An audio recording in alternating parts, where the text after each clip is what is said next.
Bem, inicialmente eu quero saudar a todos que estão conectados nesta live. Sejam bem-vindos. A minha proposta hoje é abordar um tema de alto impacto que eu vou desdobrar em duas sessões. A primeira é a teoria quântica, como ela está impactando as tecnologias do mundo contemporâneo. E na segunda parte, eu vou abordar a teoria quântica no problema mente-corpo. Mas antes de entrar propriamente nos temas propostos, eu quero aqui relatar um episódio humorístico. É o seguinte, Vou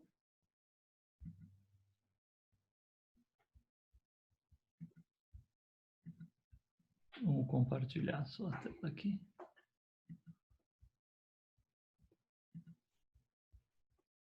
Vamos colocar o primeiro slide, né? Isso. Aqui? Pode ir mais um. Não está entrando? Sim, entrou. É o seguinte, esse senhor que vocês estão vendo aí na tela é o Max Planck. E o Max Planck, em 1918, ele foi agraciado com o Prêmio Nobel de Física. Ele era um cientista alemão e físico. E ele foi o pioneiro das pesquisas da mecânica quântica, ou física quântica. E o nome dele virou uma lenda, não é? Então, ele era convidado com muita frequência para proferir palestras em cidades da Alemanha ou de países vizinhos. E, invariavelmente, ele ia com o seu motorista e falava sobre física quântica. Um dia, o motorista abordou o Max Planck e disse o seguinte: professor, o senhor não está entediado de falar sempre sobre o mesmo tema? Eu quero fazer uma sugestão ao senhor. Eu assisti todas as suas aulas e eu sugiro o seguinte: na próxima cidade, se o senhor for convidado, eu faço a palestra e o senhor fica na plateia com o meu boné de motorista. O Planck achou a sugestão divertida e concordou. E assim se fez. Quando o motorista terminou a palestra, um físico na plateia levantou a mão e fez uma pergunta. Aí o motorista fez um comentário e disse: eu acho muito estranho, numa cidade como Munique, uma questão tão simples tenha sido colocada. Eu vou pedir para o meu motorista responder a questão. Isso posto, isso é do folclore da ciência, né? Isso posto, vamos fazer, então, a introdução à teoria quântica, para vocês poderem acompanhar o que eu vou dizer mais adiante. A teoria quântica, ela começou a ser cogitada no início do século XX, porque até então a física predominante era a física newtoniana, a física de Isaac Newton, que foi um físico inglês que descreveu uma série de fenômenos físicos, leis físicas, né? Fez a física avançar muito no século XVII e século XVIII, né? E era uma física de precisão e amparada na lógica. Entretanto, os físicos do século XX estavam um pouco confusos, porque as leis de Newton não funcionavam no espaço subatômico. elas eram excelentes para fenômenos macroscópicos, mas fenômenos microscópicos, essas leis não funcionavam. Então, o Max Planck, que foi o pioneiro, é considerado o pai da física quântica, ele começou a pesquisar e notou uma série, ele fez uma série de contribuições. Primeiro, ele disse o seguinte, que a matéria pode estar no espaço subatômico em mais de um estado físico. Segundo, ele disse que pode ocupar dois lugares ao mesmo tempo, a mesma matéria. Terceiro, ele fez cálculos matemáticos e utilizou esses cálculos para ver a liberação de energia no espaço subatômico. E ele chegou à seguinte conclusão: ele criou o quantum, ou quanta, que é a unidade de energia, né, que é liberada, em pacotes, ao contrário dos fenômenos macroscópicos de Newton, que liberam a energia de maneira contínua. Aqui não, a energia é liberada em pacotes sob a forma de quanta, que é a unidade, que é a constante de Planck. Então, essas ideias foram recebidas com espanto e até estranheza pela comunidade dos físicos da então Europa, naquela época, início do século XX. E houve muitas divergências, muitas polêmicas e muitas convergências, porque isso era uma revolução na química, não é? Era uma nova, na física, era uma nova física que surgia. E contribuiu muito para que esses conceitos fossem se consolidando com a escola de Copenhague, liderada por Niels Bohr, um grande físico, que, na época, disse o seguinte: quem não se chocar com a teoria quântica é porque não a entendeu. Porque realmente os conceitos eram revolucionários, não é? E nem sempre havia consenso naquilo que um físico informava. Entretanto, nessa época, apareceu um novo físico, jovem ainda, chamado Werner Heisenberg. O Werner Heisenberg, ele dizia o seguinte: ele estudou durante muitos anos, né, a física, e acabou concluindo o seguinte: o caminho de um objeto no mundo quântico, o futuro e o passado desse objeto e o caminho dele não pode ser determinados com precisão. A passar do momento em que se começou a entender a física quântica,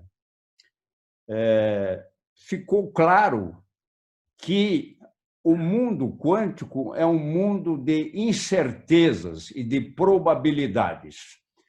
Esse, então, é o princípio da incerteza de Heisenberg. Ele, vamos dizer assim, é que dita as normas para o comportamento da matéria no mundo quântico. E esse princípio de Heisenberg hoje tem o nome de princípio da incerteza de Heisenberg. E ele permite que se entenda melhor o comportamento dessas partículas, porque o próprio Einstein descreveu a natureza dual da luz. Ele disse que a luz podia se comportar como fóton e como partícula ao mesmo tempo, né? Então, era uma coisa muito estranha, né? Que a matéria pudesse se comportar ao mesmo tempo com duas identidades diferentes, dois estados diferentes, duas posições diferentes ao mesmo tempo. Então, a física quântica começou a ser aceita, né? E para vocês entenderem melhor o que eu estou dizendo, eu vou aqui fazer uma comparação entre o computador quântico, o computador digital e o computador quântico, né? Porque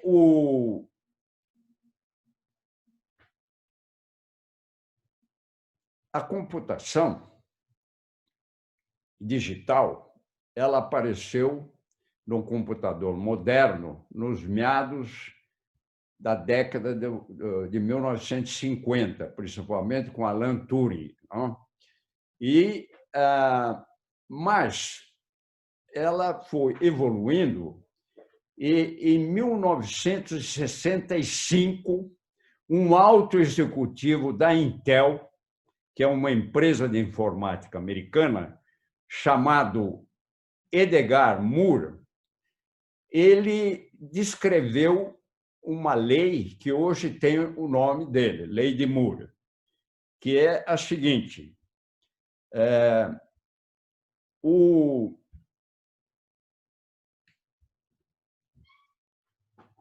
computador dobra a sua capacitação a cada 18 meses. Este dobro do desempenho do computador se deve ao aumento da velocidade do processamento da informação.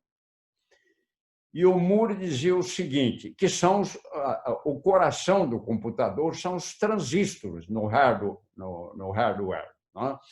E quanto mais transistor você tiver, maior a velocidade do processamento da computação.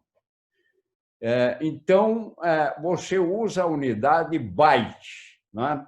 O que é byte? Byte é um pedaço da informação. Quando esses bytes se organizam, eles formam um algoritmo, e um algoritmo representa uma informação, seja um número, uma letra ou uma palavra, ou seja, uma estrutura maior, por exemplo, sons, texto, sons, imagens fixas, imagem em movimento, quer dizer, são algoritmos que se organizam através desses bytes. Esses bytes têm uma lógica e uma precisão. Então, elas estão submetidas às leis físicas newtonianas, né? Mas, ao mesmo tempo que o Moore descreveu a sua lei, ele fez uma previsão. Ele disse que chegaria um tempo que a miniaturização crescente dos transistores, dos componentes do computador, ia inviabilizar o equipamento. Então, o computador não poderia avançar do ponto de vista de desempenho, de velocidade. Ele diz que a lei dele ia se extinguir por volta de 2015. Nós estamos em 2020 e ainda a lei está vigente, não é? Por quê? Porque os computadores de última geração eles já têm 70 milhões de transistores por milímetro quadrado. Mas certamente vai chegar a um ponto que vai inviabilizar, porque as leis da física no espaço quântico, no assim chamado espaço quântico, não funcionam. Então, qual é a diferença entre o computador digital e o computador quântico. A diferença é a seguinte: o computador quântico ele usa qbytes, o byte quântico. Esses qbytes, os bytes quânticos, eles não têm a precisão dos bytes da física newtoniana, né? Mas eles são processados de uma maneira muito mais rápida, né? Eles são processados através de estados, né, da matéria, né, que pode estar em vários estados, em vários lugares, mas os qbytes reorganizam, né, isso num chamado processo de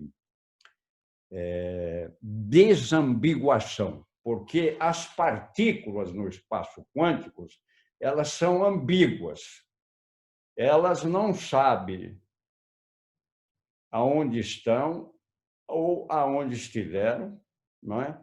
E nem que propriedades possuem. Mas com o processo de desambiguação, não é? Que se dá através de uma desagregação quântica, essas partículas elas passam a saber aonde estão, aonde estiveram, né? E que propriedades possuem. Essa desambiguação chama-se desagregação quântica. E elas são balizadas pelo princípio da incerteza de Heisenberg, aquele físico alemão que eu ainda citei há pouco.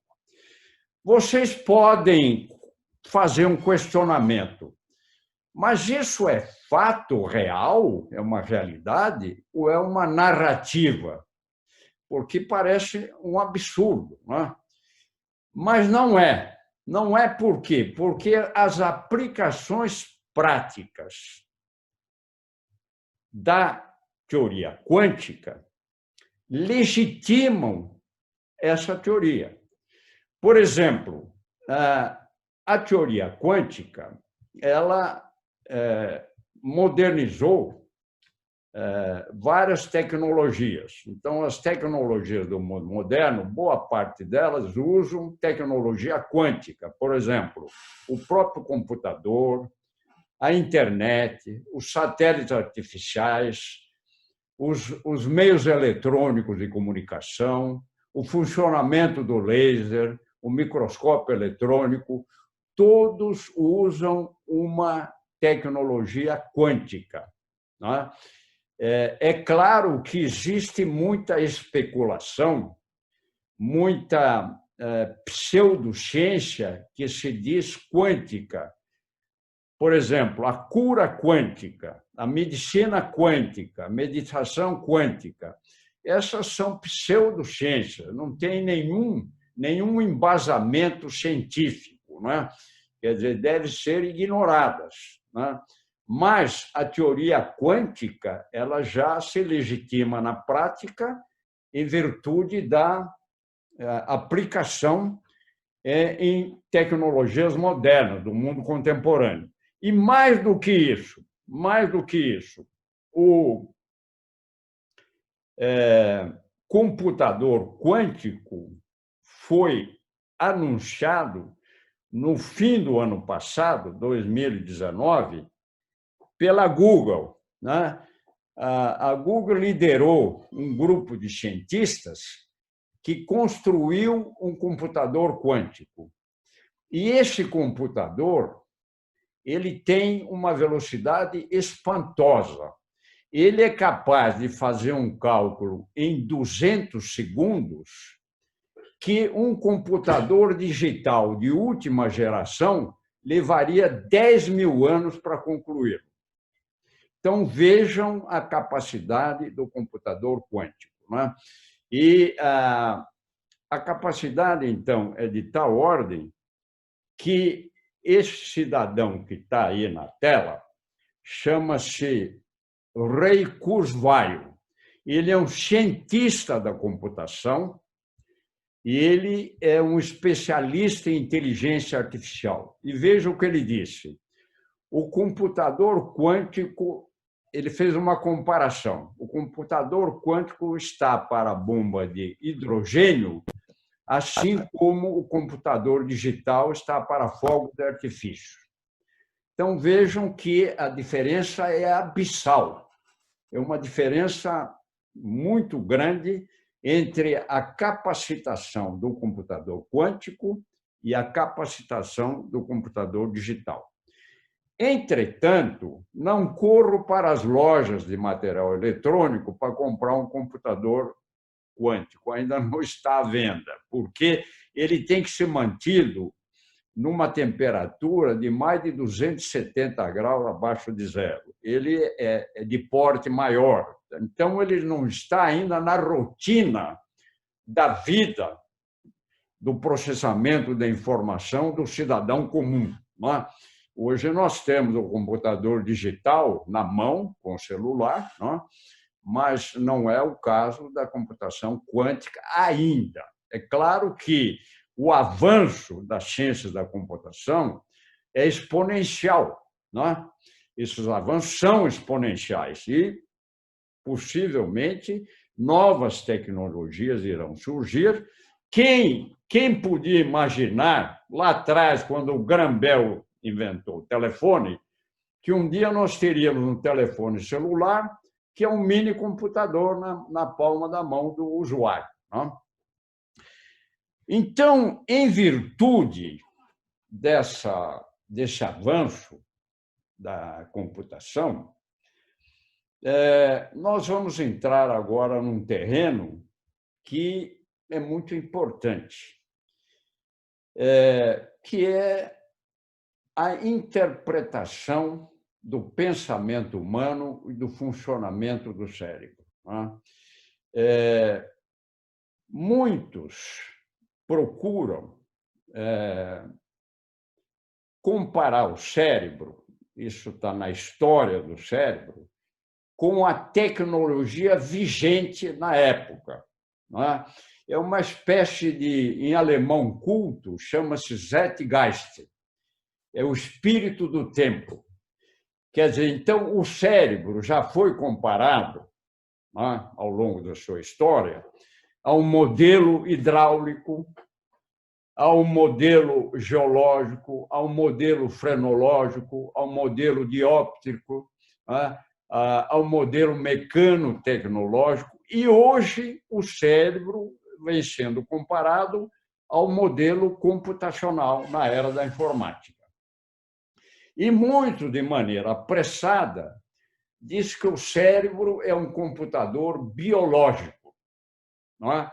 O cérebro funcionaria, seria uma espécie de wet whale. Wet quer dizer úmido, e o whale é o sufixo de hard whale, não? Quer dizer, seria wild. Não? Então, o cérebro seria uma espécie de hard que roda um soft que é a mente. Então, eles decompõem aí o cérebro em mente e cérebro. Não? O que hoje está um pouco fora de moda. Não? Quer dizer, o cérebro, a mente é uma projeção do cérebro. Não existe uma separação, não deve existir. Esse é um erro que o Descartes, o grande Descartes, René Descartes, que é um fundador da filosofia moderna, que foi um grande matemático, né?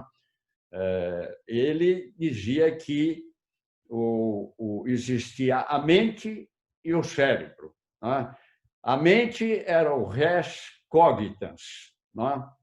Aquilo que ele dizia cogito ergo sum, em latim, traduzindo, penso, logo existo.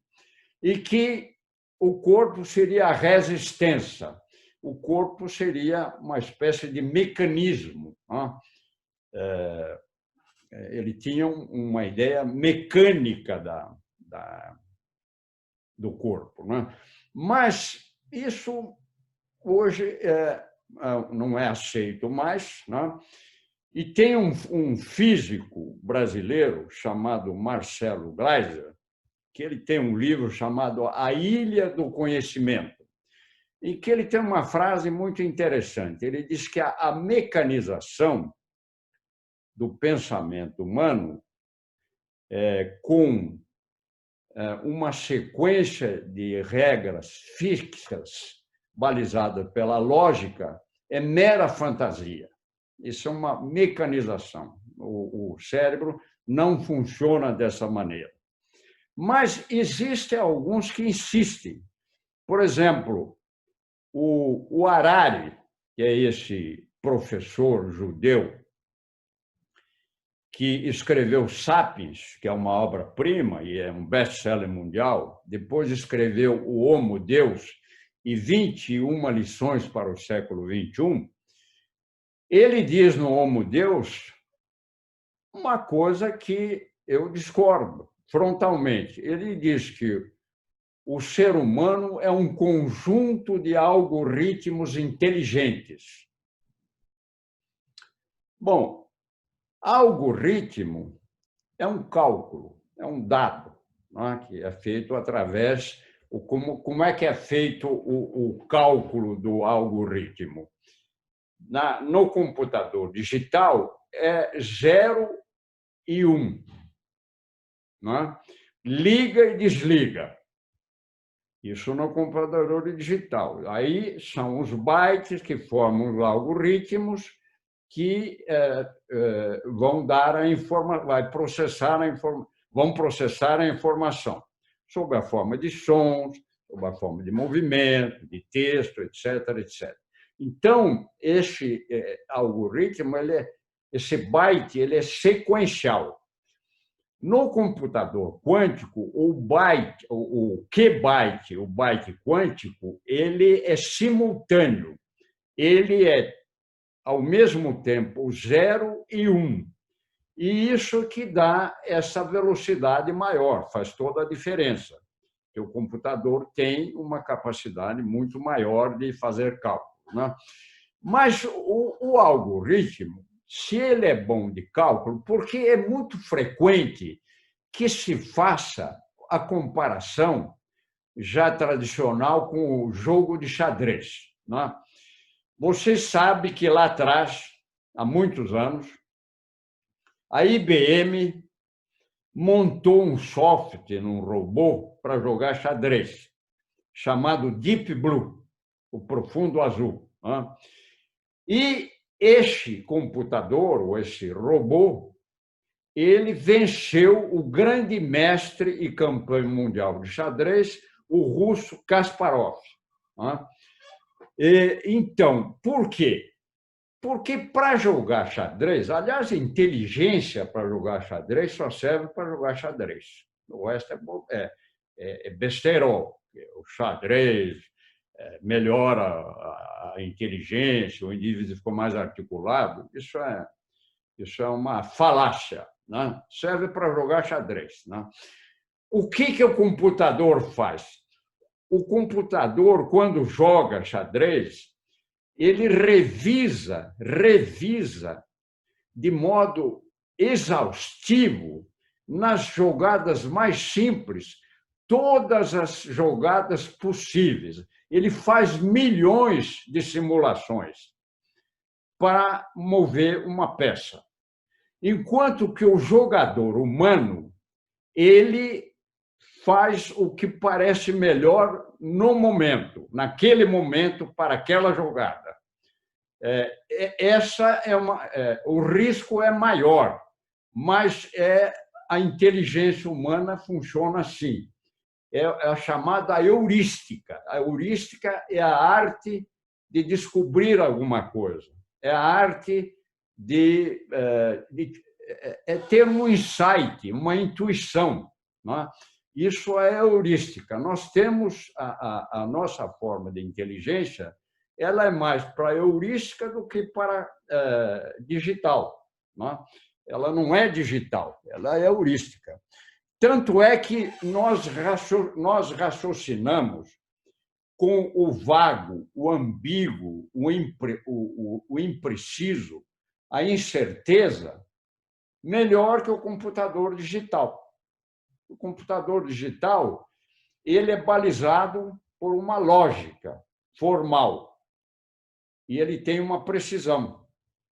Então, quando ele se depara com uma situação ambígua, o algoritmo não funciona. Porque o pensamento ele pode ser lógico, a lógica formal de Aristóteles, ajuda a arrumar os elementos no raciocínio. Existe a lógica simbólica, a lógica matemática, a lógica... Mas existe também uma lógica nebulosa, que é uma lógica difusa, que é capaz de raciocinar com a imprecisão, com o ambíguo, e de achar soluções. Então, essa lógica nebulosa, o computador não tem, é uma lógica difusa, o computador digital. Então, nós podemos ter um raciocínio lógico, paralógico, pré-lógico, ilógico, né? E nós vamos, através desse raciocínio, quando nós encontramos alguma coisa de difícil, um problema de difícil solução, nós colocamos isso em stand-by, lá no inconsciente ou na pré-consciência. E, de repente, surge um insight e a solução. E essa é a maneira da inteligência humana se comportar. De modo que tem um cientista da computação chamado McCulloch, Pitts, ele diz o seguinte: o cérebro se parece com o computador, mas nenhum computador se parece com o cérebro. Quer dizer, então, essa teoria de que o cérebro funciona através de bytes, de algoritmos, ela é totalmente hoje descartada. Não é assim que funciona. Mas a ciência avança, não é? E tem pressa, e avança de maneira rápida. O que acontece com a computação? Ela entrou, então, na fase quântica e existe um teórico da quântica chamado Penrose.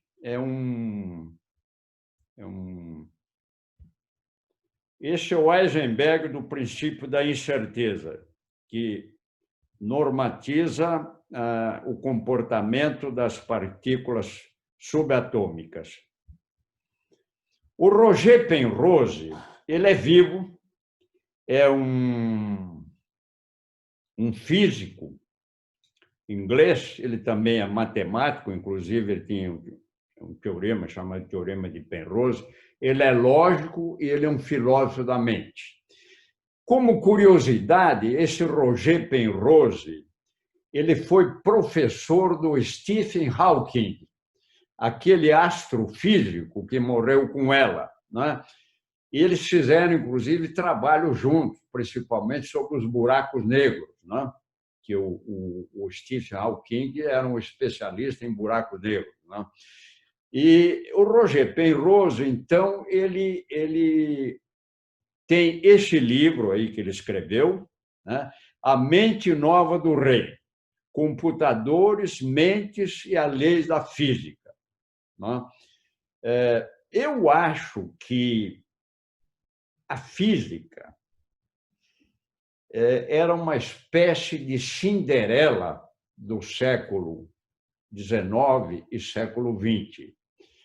A física tinha explicação para tudo no universo, principalmente a física newtoniana, né? Com aquelas leis precisas, né?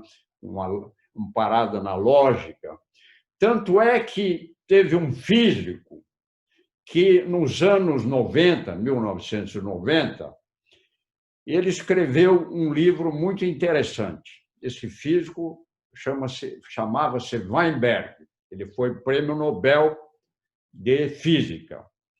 E ele escreveu um livro cujo título em inglês era o seguinte: Dreams of a Final Theory, sonho de uma teoria final.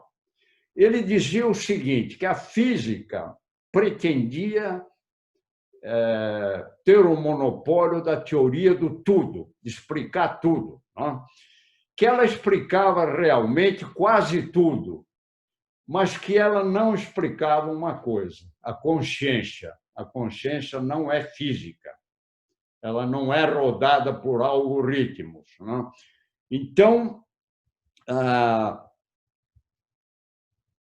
a física, no século XXI, entregou o bastão da teoria do tudo para a neurociência.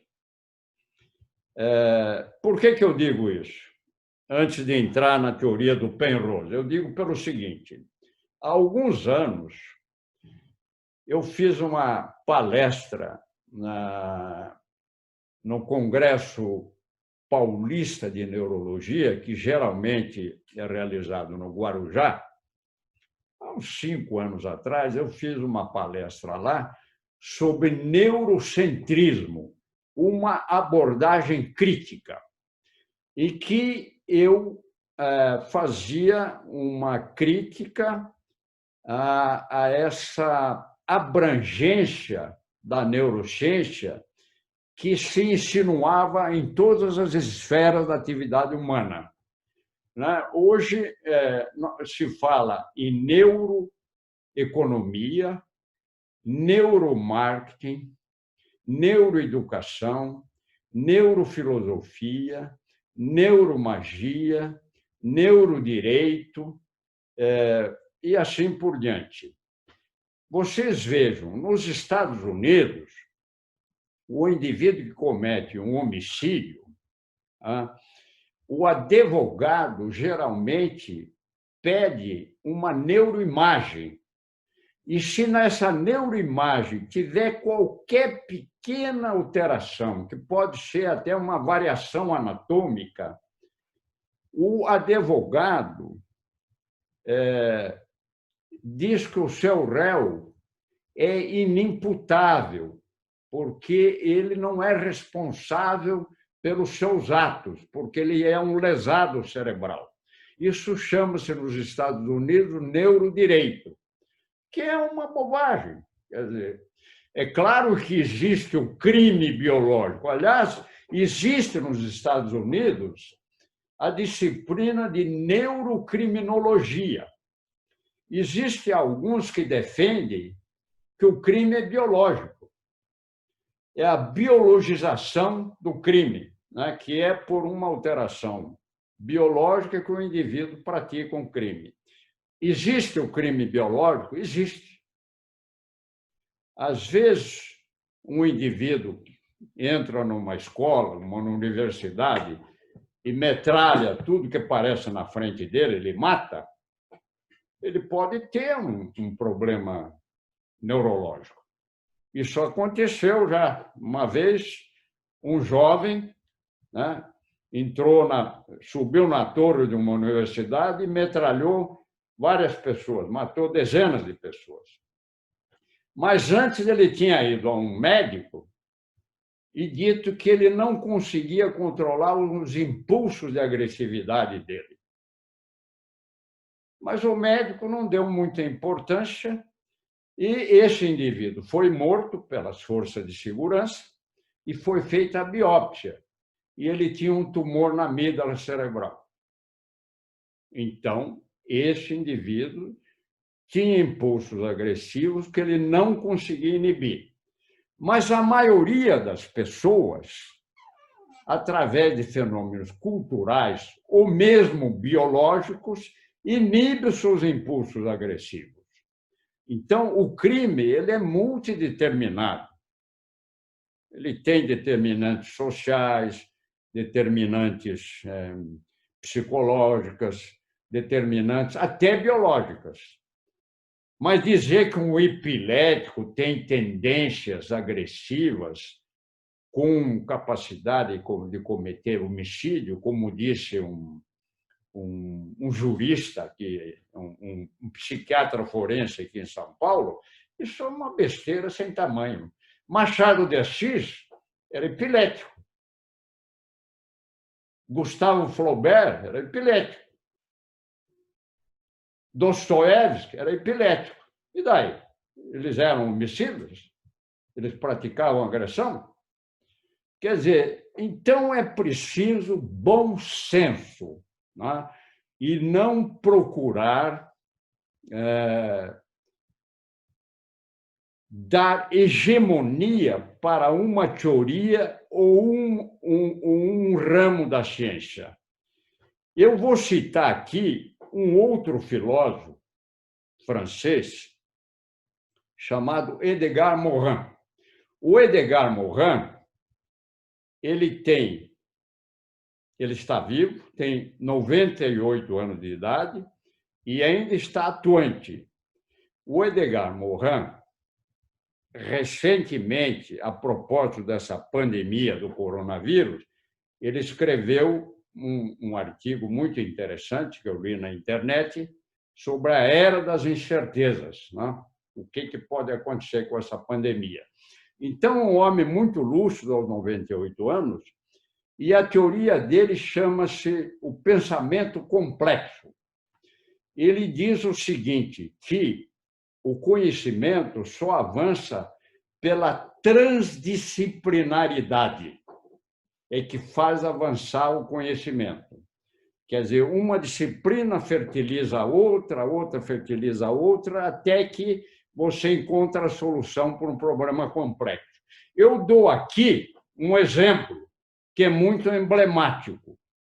Quando se tentou decodificar o genoma humano, se montou uma equipe multitransdisciplinar, em que lá colaborava um bioprogramador, um geneticista, um médico, um biólogo, um matemático e um programador profissional. E aí, em 2003, foi concluído o programa de codificação do genoma, do código da vida, né, do DNA, onde está o código da vida. E isso foi conseguido através da transdisciplinaridade. Então, o expert, aquele indivíduo que eu chamo de microcultíssimo e macroignorante, ele entende muito sobre um assunto, ele é um técnico, né, sobre um assunto, mas ele perde a referência global, né, daquele fenômeno. Né? Por exemplo, um médico que é ultra especializado em cotovelo, ele entende tudo de cotovelo, é um expert em cotovelo, mas ele perde a referência do paciente integral. Né? Então, a transdisciplinaridade é muito importante para o avanço do conhecimento. Eu vou entrar agora, então, na teoria quântica da mente do Roger Penrose. O Roger Penrose, ele se associou a um médico anestesiologista americano chamado Ameroff. E eles publicaram, já na década de 90, uma teoria quântica para explicar a mente. E eles, então, diziam que os qubits, o byte quântico, era o responsável, então, pela fazer com que a mente possa ser explicada do ponto de vista quântico. Né? Então, o que ele diz? Eu vou até me permitir ler aqui, que é mais fácil. Ele diz textualmente nesse livro dele, A Mente Nova do Rei, que no organismo, nas células nervosas, existem microtúbulos, que são estruturas biológicas tipo polímero, né? Elas são polarizadas, que elas podem processar informação e transmitir informação. Então, esses microtúbulos estão no interior, né, dessas células nervosas, né, e são proteínas polarizadas chamadas tubulinas. Tubulinas. Essas tubulinas, elas têm um formato globular, esférico, e elas se comportam como Q-bytes ou byte quântico. E se nós sabemos agora, né, depois que eu fiz aquela introdução à mecânica quântica, que a mecânica quântica estabelece que a matéria pode estar em mais de um estado físico ao mesmo tempo. Penrose e Hameroff propõem que a consciência seria o resultado de processos quânticos que ocorrem nas tubulinas. As tubulinas passam por trocas entre dois ou mais estados físicos em questão de nanosegundos. Não é? E nós sabemos, e isso é conhecido dos físicos quânticos, que as mudanças de conformação das tubulinas podem promover processos clássicos de informação e de transmissão da informação, inclusive da aprendizagem em células especializadas, né? Então, isso é possível acontecer. Portanto, o Hameroff e o Penrose afirmam que mudanças a qualquer hora pode haver, né? A qualquer hora pode haver vários estados quânticos e probabilidades. E quando uma decisão é tomada, ela é resultado do colapso de um estado que então alcança a consciência. Eles chamaram isso de redução objetiva orquestrada. Se não é vero, é bene trovato. Eu acho que é uma narrativa, não é uma realidade. E houve muitas críticas à teoria do Penrose e Hameroff por parte dos físicos quânticos, dos especialistas em inteligência artificial, dos matemáticos e dos especialistas em ciência da computação. Entretanto, foi uma contribuição que está no campo ainda, é uma contribuição que está no campo das discussões.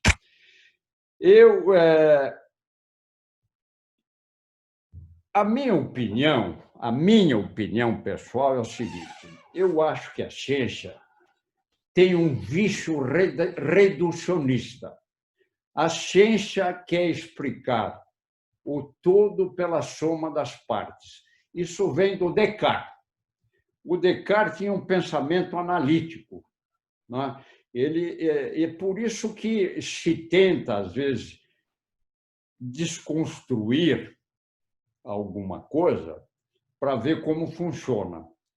Isso foi tentado na engenharia reversa do cérebro. Você primeiro precisa decodificar o cérebro para depois você tentar explicar o que o cérebro é na realidade, porque ainda é um mistério.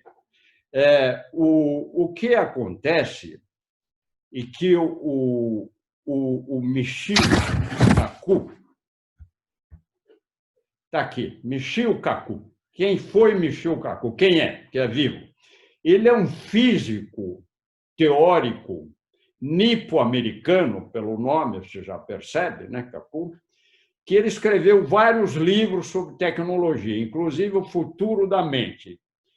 E ele diz o seguinte, que se a engenharia reversa não conseguir reproduzir a atividade humana, é porque existem forças imprevisíveis no cérebro que podem ser efeitos quânticos.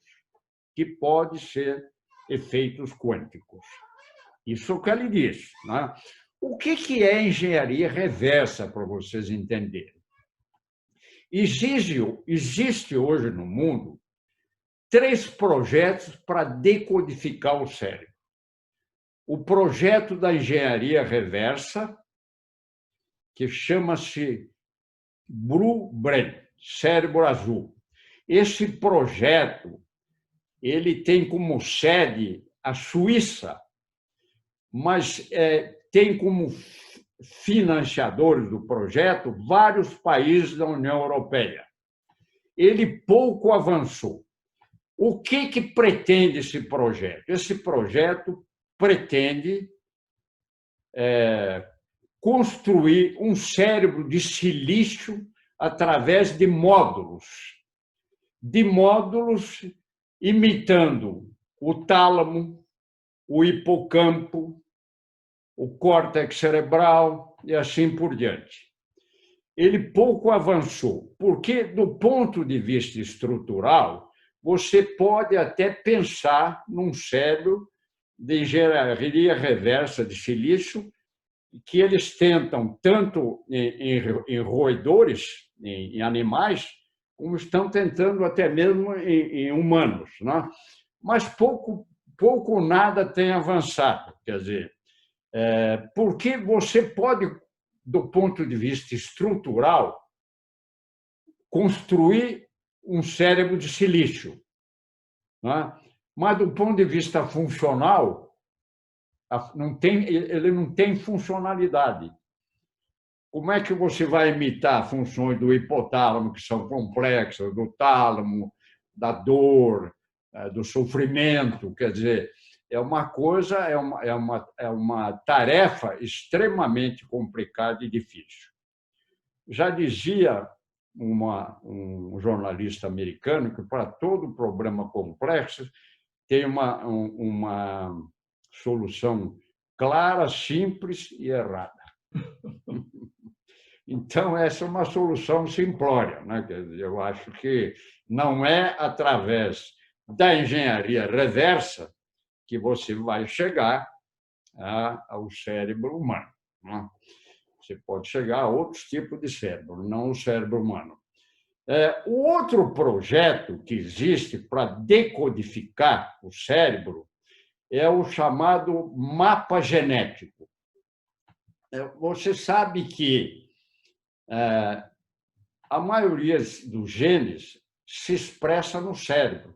Quase 80% dos genes se expressam no cérebro. Né? Então, um alto executivo da Microsoft, chamado Paul Allen, ele morreu recentemente, ele financiava esse projeto. Né? Mas esse projeto também pouco avançou. Ele ainda está em vigência, mas eles não conseguiram completar o mapa genético do cérebro. E existe o projeto Conectoma Humano. Esse projeto foi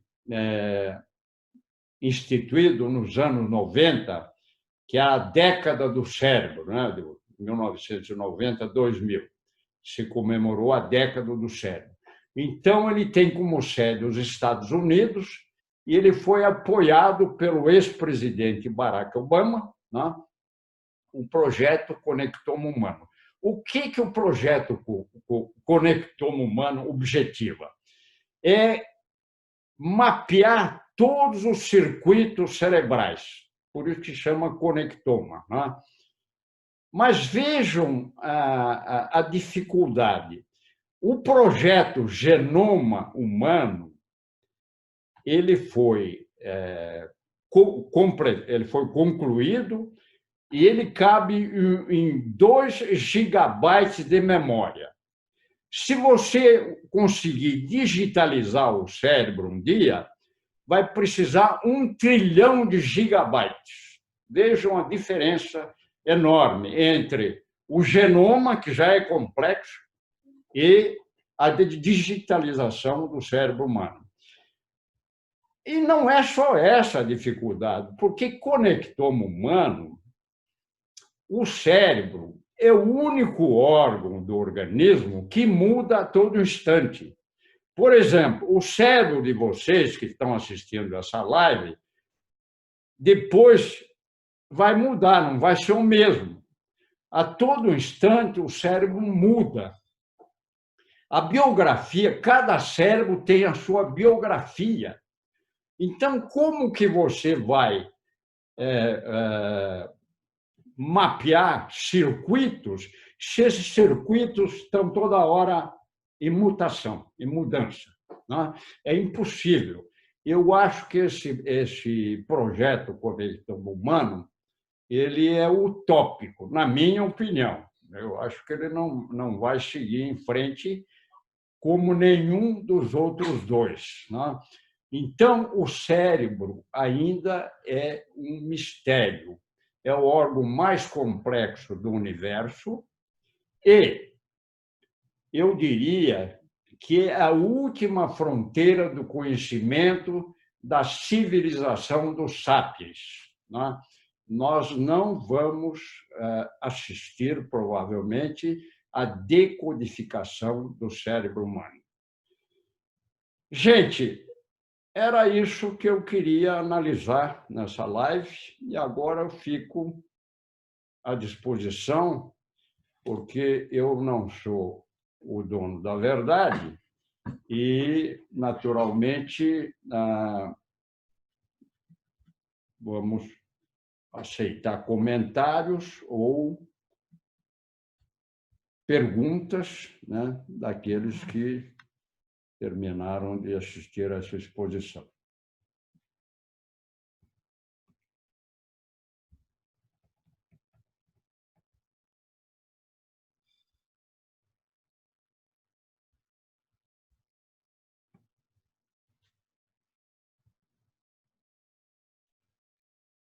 Tem aquele mito, né, professor, que a gente usa 10% do cérebro e que a gente só usa 10% do cérebro. Isso também não é correto. Não, isso não tem nenhum sentido. Eu acho que o que acontece é o seguinte: existe muito mistério na ciência ainda. Eu andei lendo muita coisa sobre avanço da ciência. O que nós conhecemos, na realidade, é muito pouco ainda, embora pareça bastante, mas não é o suficiente. Existe uma tal de matéria escura e energia escura. O que nós conhecemos, a energia luminosa, é 5% dos fenômenos que nós conhecemos do mundo, tanto na área biológica como em outras áreas. Por exemplo, é muito comum que se superestime o valor da neuroimagem como localização de função. Ora, função não pode ser aprisionada em determinadas regiões. A função depende de milhões e milhões de circuitos, de sinapses, né? Quer dizer, ela não pode, e de estruturas cerebrais, né? Ela não pode ser aprisionada, eu digo as funções cognitivas, principalmente. Você pode localizar funções primárias, por exemplo, função motora, função sensitiva, mas a função cognitiva, a mente, propriamente, essa não é localizada. Né? Há pouco tempo, é super interessante, a ciência trouxe na capa uma foto de uma ressonância magnética funcional, lá acendendo lá uma área do cérebro, dizendo agora já dá para ler os pensamentos. Isso é um besterol. Isso é um besterol. Né?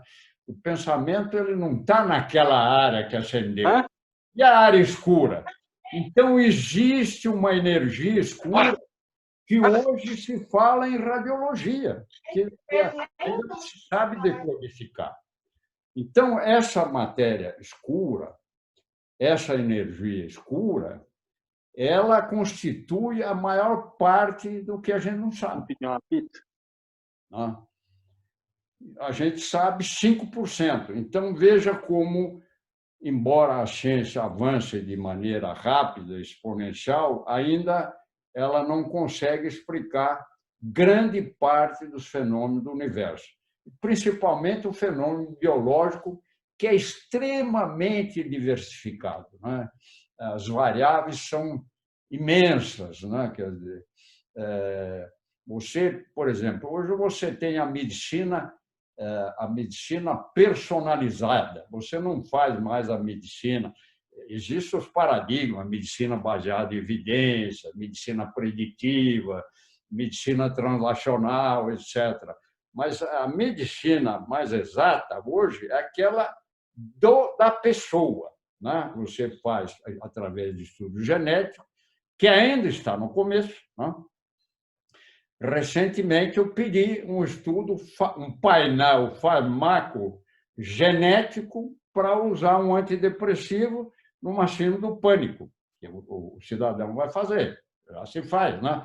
Então, para aquele cidadão, certos antidepressivos vão ser benéficos, ou vão ter efeitos colaterais muito sérios, quer dizer, precisa trocar. Então, essa é a medicina personalizada. Então, estou citando aqui um exemplo. Agora, para você lidar com o cérebro todo, quer dizer, através de teorias, privilegiando, vamos dizer, a tecnologia vigente, eu acho que há um certo abuso, né? Quer dizer, eu sinceramente eu não creio nessas técnicas explicando o cérebro. Aliás, o físico brasileiro lá disse com muito acerto, né? É uma mecanização do pensamento através de sequências de regras fixas amparadas na lógica. Isso é uma mera fantasia, isso não existe. Bom, eu estou aqui à disposição para perguntas, comentários, troca de ideias. Diz que a melhor maneira de polir o nosso cérebro é esfregando no cérebro dos outros. Então, vamos fazer uma esfregação de cérebro. Vamos ver se alguém se levanta aí. Vamos ver se alguém pergunta. Eu tenho uma questão. O que o senhor tem a dizer sobre o papel do cerebelo na cognição? Existem estudos. O Aníbal da Silveira, você lembra dele ou não? O Aníbal da Silveira é um psiquiatra e que tinha um irmão Itapetininga, lá, nossa Itapetininga, chamava Graco da Silveira, era professor de português. O Aníbal da Silveira, ele valorizava o cerebelo, ele era um psiquiatra, ele estudava muito localizações cerebrais, né? Ele publicava muito naquela uma revista do Juqueri, que era muito importante naquela época. Eles tinham uma interação com grandes centros de pesquisa na Alemanha, na França, nos Estados Unidos. E o Aníbal da Silveira andou publicando, e ele estudava muito o cerebelo. Inclusive, quando eu estive na França, eu conheci um brasileiro lá, eu já conhecia daqui, eu reencontrei, ele morava na Casa do Brasil, e ele estudou no Max Planck, de Colônia, onde eu encontrei o Noêmio, chamava-se Noêmio Weniger, era um judeu, ele já morreu. E ele estudava muito o cerebelo, inclusive em cognição. Mas ainda os estudos não são muito conclusivos, né? Mas parece que O cerebelo contribui, sim, para o sistema cognitivo. O sistema cognitivo ele não é só cortical, não está só no córtex cerebral e subcórtex. Né? Já descreveram até um novo neurônio lá no córtex, que diz que é muito importante, né, para a cognição, né? O neurônio Tesla, uma coisa assim. Mas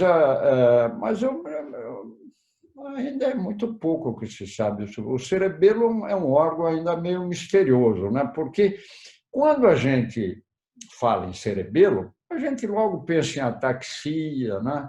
Logo pensa em problema de coordenação, mas o cerebelo ele não tem só função na coordenação, não. Ele tem funções cognitivas também, certamente.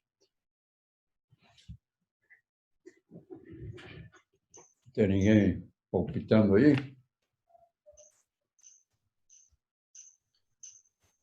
Vamos ver se alguém se desintimida. Igor.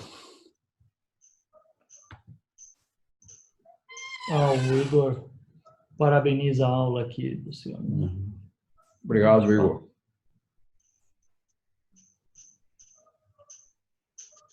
O Igor é de Pernambuco? Pernambuco, né? A Nádia está com o microfone aberto. Quer perguntar, Nádia? No caso, é o Américo, esposo da Nádia. Tudo bem, Américo. Mário Pérez? Tudo bem, professor Sanvito? Tudo bem. Eu tive a oportunidade de assistir naquele último congresso em que o senhor fez uma palestra sobre inteligência artificial. Sim. Se não me engano, foi no último, lá em Santos. Aonde? E até em Santos. Ah, Santos. Eu Isso. fiz também uma em... como é o nome daqui? Porto de Galinhas, há pouco tempo. Eu pensei que fosse essa. Lá, eu falei também no Congresso Paulista de Neurologia, né?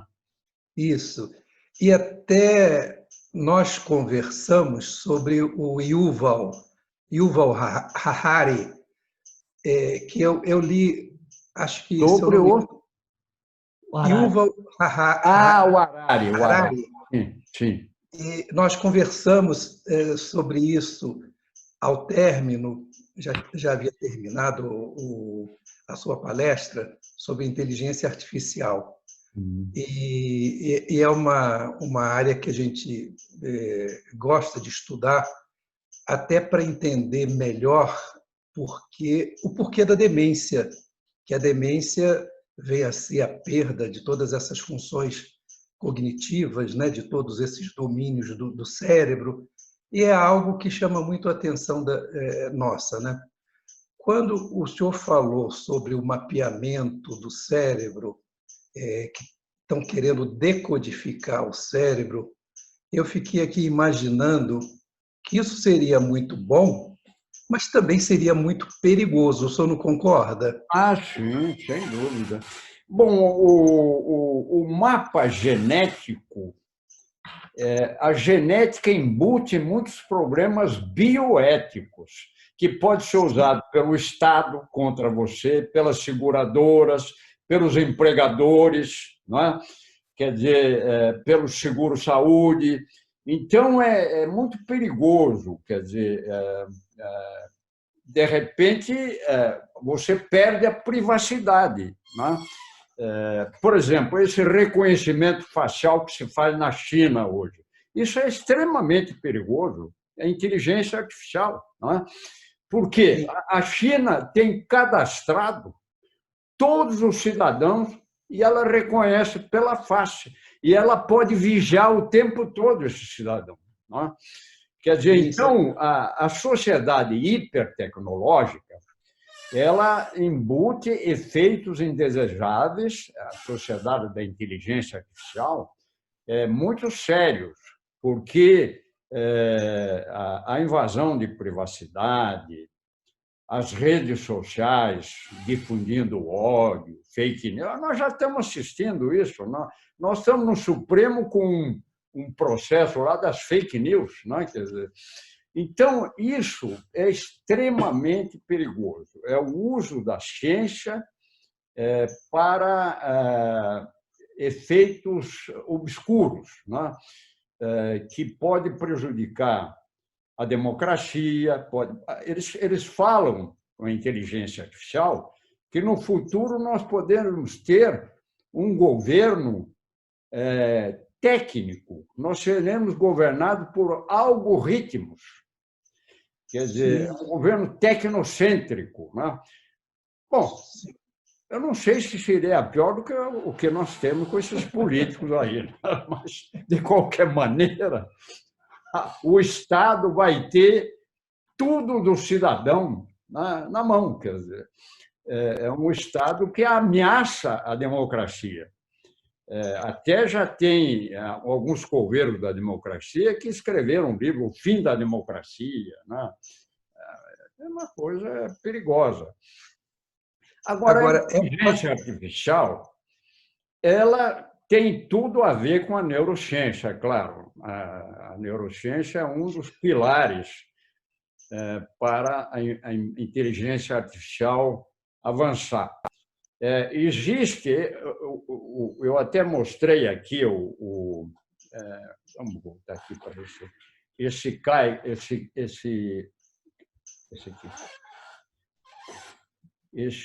Kay Kurzweil, Ray Kurzweil. Esse sujeito, ele é um especialista em inteligência artificial, um cientista da computação. Ele tem várias patentes, principalmente na área de música eletrônica, tem várias patentes. Ele é um sujeito importante, mas ele é um deslumbrado, ele é um sujeito que acha que o ser humano, o cérebro, vamos fazer um upload do cérebro para o robô, que vai formar uma nova espécie, né? Isso vai dar imortalidade. No Espírito das Máquinas, é um livro que ele escreve, que o espírito vai entrar na máquina, né? E agora nós vamos poder fazer viagens intergalácticas que demoram 1 milhão de anos. Então, eu acho que tudo isso, ele fala, inclusive, na Revolução GNT. O que é a Revolução GNT? Genética, nanotecnologia e robótica. Inclusive, a nanotecnologia que ainda está numa fase embrionária, ela é perigosa. Existe um cientista da computação americano chamado Bill Joy. Ele diz que a nanotecnologia, quando você tiver um montador de nanorobôs, ele depois se autorreplica. Ele pode se autorreplicar de tal maneira que ele vai comer a Terra. Os nanopoluentes podem infectar as pessoas. Ele diz, esse Bill Joy, ele diz que o mundo pode correr um perigo porque por causa da biossegurança. Um germe escapa da segurança do laboratório e se espalha pelo mundo. Já teve gente que especulou que esse novo coronavírus escapou de um laboratório chinês e começou a dar essa pandemia. E não foi gente ruim que falou isso, não. Foi um Montagnier. Sabe quem foi Montagnier? Montagnier que descobriu o vírus do HIV. Ganhou o Prêmio Nobel de Medicina por isso. Então, ele foi diretor do Instituto Pasteur. Então, essa última caixa de brinquedos, que é a nanotecnologia, é perigosa. Em todo caso, nós não seremos atores nem testemunha, porque isso não vai ocorrer certamente na próxima década, ainda não deve ocorrer, certamente. Professor? Pois não. O senhor deve ter lido também o Homo Deus. Ali. No Homo Deus, o livro do Yuval Harari, ele diz que o homem busca a imortalidade. Então, através das pesquisas sobre inteligência artificial, expandir a vida do ser humano e, quem sabe, chegar ao ponto da imortalidade. Isso faz parecer uma coisa muito distante da realidade para a gente, né? Sim.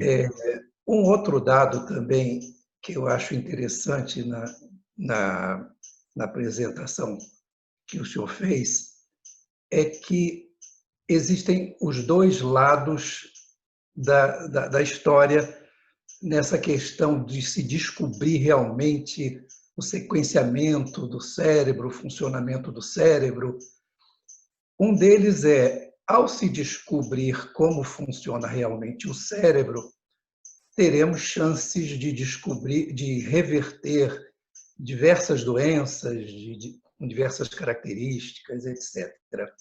Por outro lado, também quando se descobre todo esse funcionamento do cérebro, também pode se modular comportamentos, né?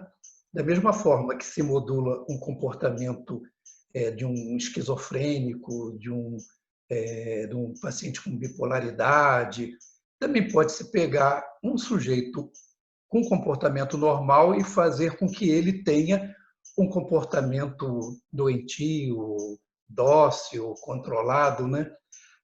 É uma questão ambígua, né? Como Isso aí o pode ser uma conhecimento forma de pode ser dos eugenia dois lados, né? positiva, né? Mas é perigosa a eugenia. Não é? É mexer num vespeiro, é uma faca de dois gumes. Mas aí é o seguinte, eu não tive tempo de falar, mas tinha um matemático austríaco chamado Gödel, Kurt Gödel. Ele devia ser um cara burro, porque ele lecionava, ele depois foi para os Estados Unidos, lecionava na mesma universidade do Einstein, Princeton. E eles de manhã faziam o Cooper, andavam, caminhavam juntos.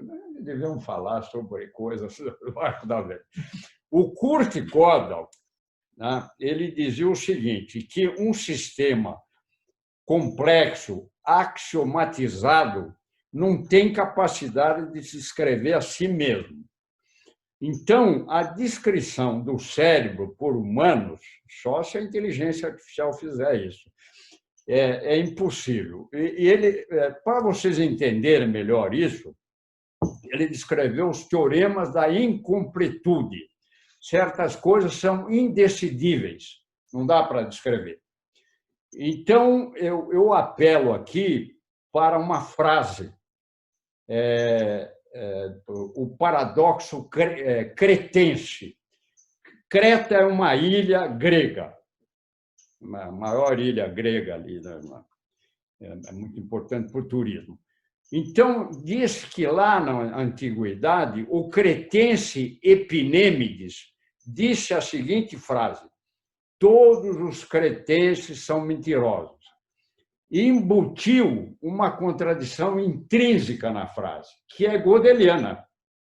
Quer dizer, se todos são mentirosos, embute que tem uma verdade. Né? Se é verdade, é falsa, né? Porque ele é cretense, ele está falando que todos os cretenses são mentirosos. Ninguém conseguiu desatar esse nó. Então, o Penrose ele se apoia nessas teorias godelianas, dizendo que a máquina não tem algoritmo para conhecer determinadas situações que o ser humano conhece, consegue destrinchar isso. Entende?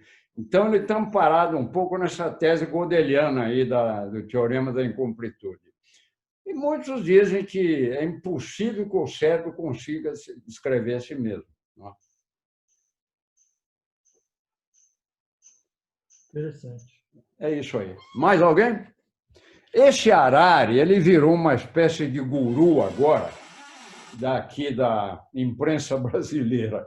Até aquele Luciano Huck, outro dia tinha no estado de São Paulo 2 páginas, ele conversando com Harari sobre o que ia acontecer no mundo nessa época de pandemia. Ele diz o óbvio, viu, né? Quer dizer, que todo mundo diz. Ele é um sujeito de conhecimento abrangente, é muito culto, né? Mas ele é um professor de história e ele dá pitaco em temas científicos. Quer dizer, eu acho que preciso ficar com o pé atrás. O Descartes tem uma frase, e que eu vou dizer agora para encerrar definitivamente, a dúvida metódica é o princípio da sabedoria. Quer dizer, então, eu duvido que as tubulinas tenham a explicação do funcionamento do cérebro. Uma vez eu li um livro americano, de um americano, que era engenheiro, mas ele fez um curso de ciência em Harvard, de neurociência. Fez um curso de neurociência. E ele escreveu um livro que tinha como título A Oxitocina, a molécula da empatia. Isso é um reducionismo científico simplório. Quer dizer, você quer colocar sob a responsabilidade de uma molécula uma função como a empatia, né? Que é uma função emocional importante. O indivíduo que consegue entrar na cabeça do outro, saber o que o outro está pensando. Mas para os autistas não tem empatia. Né? Não é por falta de oxitocina. Então é isso. Gente, muito obrigado pela audiência. Foi um prazer conversar com vocês. Professor, parabéns. Gostei muito da sua apresentação. E parabéns também ao Mário Pérez. A gente se encontra no próximo congresso. E Oswaldo Couto, um abraço. Parabéns. Aí, Américo. Ei, Mário, tudo bem? Oswaldo, tudo bem. Oswaldo. Parabéns para vocês todos, viu? Oswaldo também está falando. Forte abraço. Obrigado. Tá bom. Obrigado. Boa noite.